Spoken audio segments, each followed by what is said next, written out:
two-strike felon in California for a violent crime. I was in there for a shooting, essentially. In that time that I became actually a Muslim in prison. So I grew up in Section 8 project housing on the east side of LA. And my father was like an atheist. My mother was a Buddhist, like a hardcore Taoist Buddhist. And my dad was an alcoholic and didn't believe in any, he didn't really have like good morals. He was beat as a kid. So he kind of passed that generational trauma onto me and my brother. Yeah. So he beat me, he beat my mother, he beat my brother. And so I kind of took to the streets because I'd rather stay out and chill than come home and get beat. Yeah. So at the age of 12, I joined a hood, a gang, and out here in the San Gabriel Valley. And like 3 months into that, I ended up going to prison. It's called California Youth Authority. So I was 12 years old. I went from 12 to 25, essentially. I was locked up and I was incarcerated.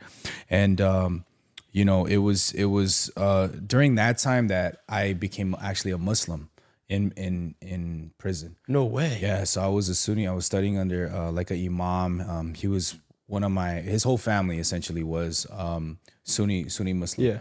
And so, I read the Quran front to back 3 times. I read the Bible at that time front to back 2 times.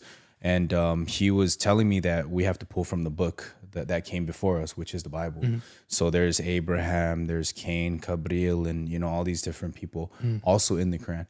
So yeah, I was, got my GED, was trying to work on myself mentally, emotionally, physically. But the one thing that I kept feeling was like emptiness inside of my heart. No matter what I did, I was just happy, sad all the time, this crazy roller coaster. So I got super blasted. Most people who are tatted down, it's because, at least in my experience, is because we feel nothing except for pain.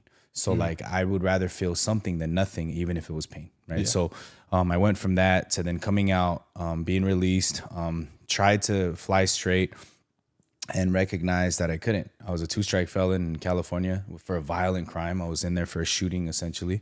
Dang. 2 counts of assault with deadly weapon. So I was like, all right, I genuinely, I'm trying, I'm applying to all these places. There's no love being shown. I was like, man, F it. I'm gonna go back to my neighborhood. I got plugged in. I started making $30,000, $40,000 a month, selling drugs basically. Damn. And even then, I had the cars, I had the women, I had the penthouse, I had all the materials that I had, but still emptiness inside of my heart.